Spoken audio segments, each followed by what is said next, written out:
A topic of social justice that is particularly interesting and relatable to my personal beliefs is the social stigma that surrounds addiction amongst people and how that belief is misdirected.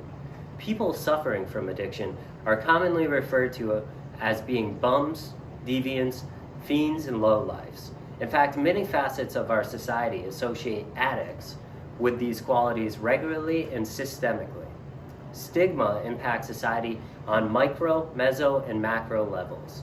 In particular, the effect of these stigmas impact individuals with substance use disorders when attempting to navigate the recovery process and make simple improvements to their socioeconomic status.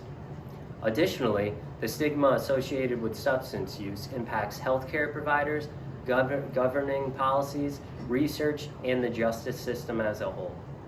As defined by the Global Qualitative Nursing Research Journal, stigma refers to attitudes, beliefs, behaviors, and structures that interact at different levels of society and manifest prejudicial attitudes while also facilitating discriminatory practices against people with mental and substance use disorders. The power of stigma is astronomical.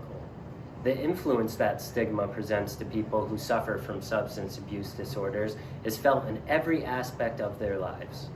One example of systemic injustice that resists contemporary research is how the criminal justice system in the United States has incarcerated people found with personal qualities of illicit mannered substances. Federal and state agencies granting assistance for living space and funding for those in need have reprimanded from such programs after receiving guilty verdicts for possession of these substances, even after making full recoveries.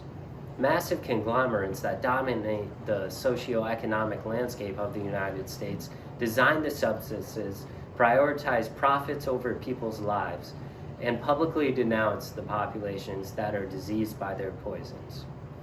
The most notorious example of this in contemporary times is Purdue Pharma's contribution to the widespread opioid epidemic that still has its claws in the American population now more than ever. The company knowingly distributed a highly addictive synthetic-derived opioid called Oxycontin to patients across the United States while simultaneously altering the clinical data, the medical consensus, and consumer affection surrounding the true implications of using the drug.